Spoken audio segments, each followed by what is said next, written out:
Most people think the worst part is hearing the sentence, and it isn't. The worst part is what happens after, when that door shuts.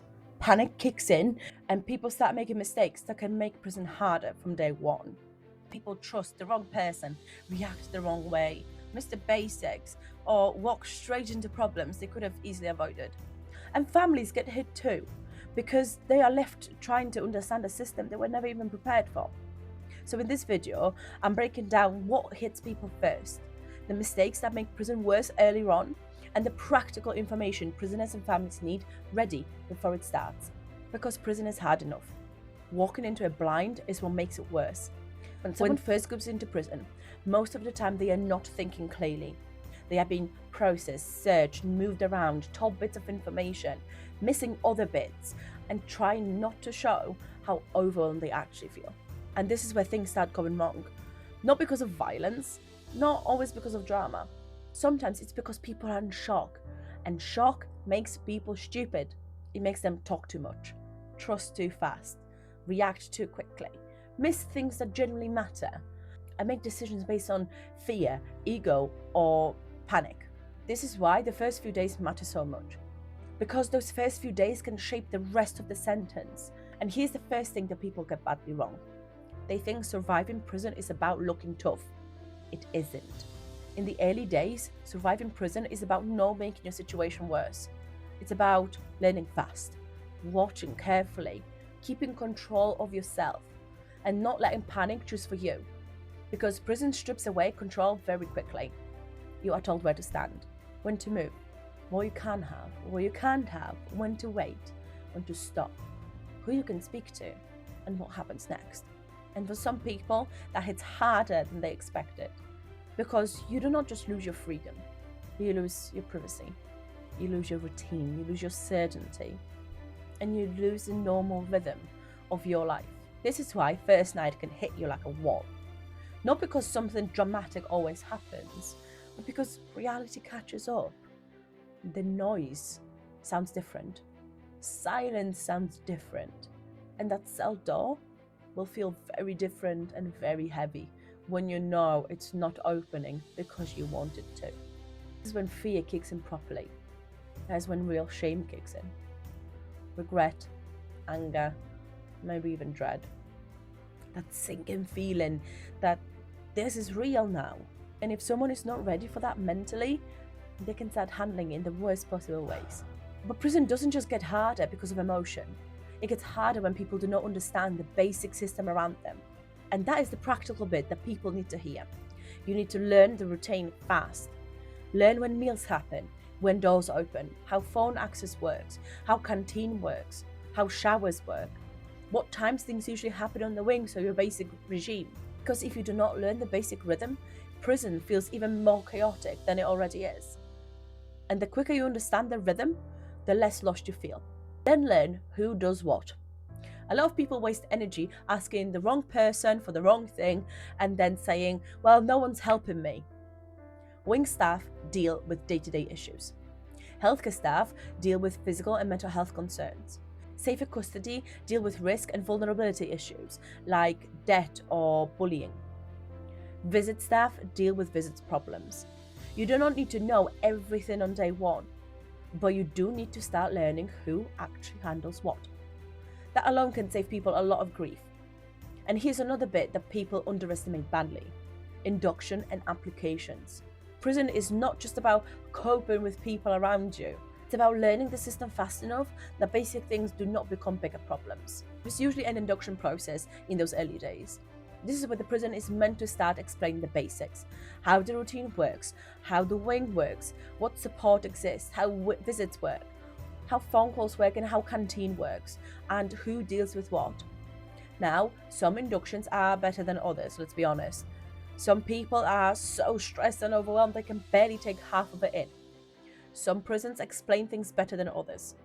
And some people sit there half listening, then later feels like no one told them anything.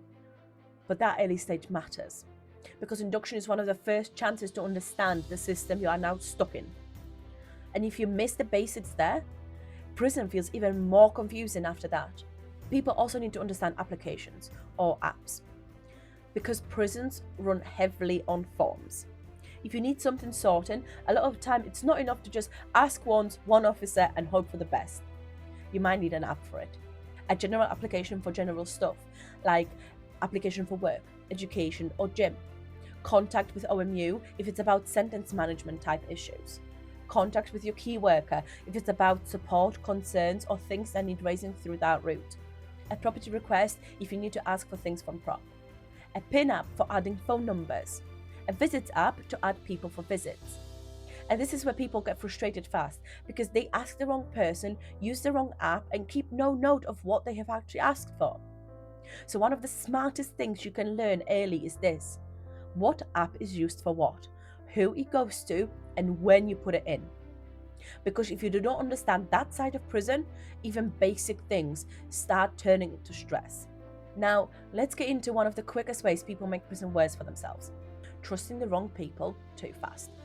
Because it's not always the obvious stuff that causes problems. Sometimes it starts with something that looks small: a favour, a bit of food, a couple of vape caps, phone credit, or someone just being a bit too helpful too quickly.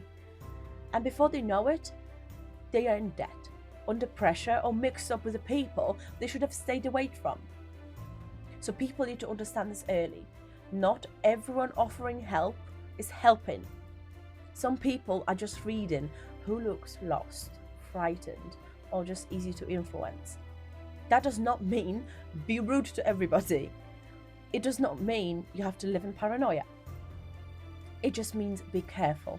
Be polite, do not overshare, do not try too hard to fit in. Do not try to impress people. Do not get dragged into gossip, debt, favours, or promises.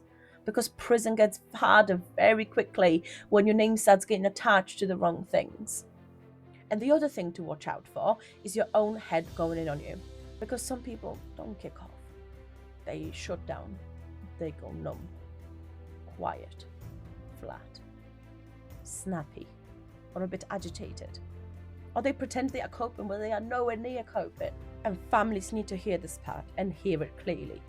Because when that first phone call lands, or when contact gets patchy, families often think the worst straight away.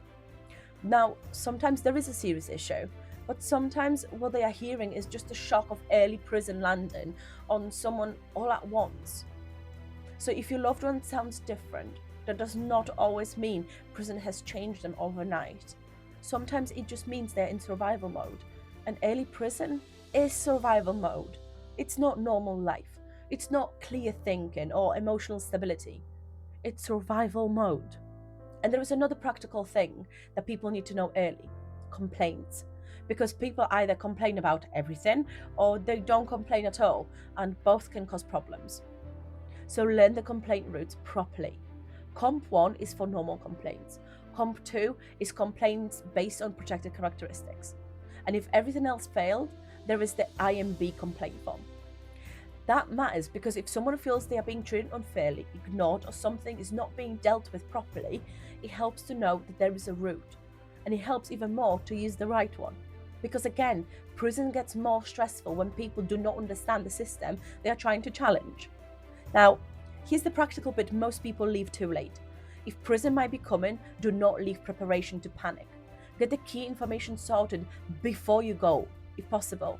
Phone numbers written down on paper, important family contact details, solicitors' details, addresses that may need, important dates, medical information that matters, medication, anything outside that someone might need to take over. Because once you're inside, simple bits of information become so much harder to get hold of than people realize. And families need to prepare too, not just emotionally, but practically. Once they know where the loved one is, they should be keeping proper notes. The prison name, prison number once they know it, correct date of birth details, names of people they have spoken to from staff, dates of calls, visits details, questions they need answering. And if you only remember one thing from this video, remember this: do not rely on memory when panic's involved. Write it down, because stress makes people forget things. And prison systems are frustrating enough, even when you are super organized. This is exactly why I have put together a simple printable prep sheet for prisoners and families. So if someone knows prison might be coming, they can get the important stuff written down before that panic takes over. key phone numbers, important contacts, useful details, things families need ready, because prison is hard enough. Walking into it with no plan, no numbers, and no clue how things works makes it worse. Episode 1 of the Prison Survival Guide. Next, I'm covering the family side, what loved ones on the outside need to expect, what catches them off guard, and what the system rarely explains properly. Before I wrap this up, hi, my name is Dagna, and I was a prison officer for 6 years in the UK. I've stood on the inside of the system. I've seen what the headlines miss. And this is inside out justice, when we say the quiet parts out loud.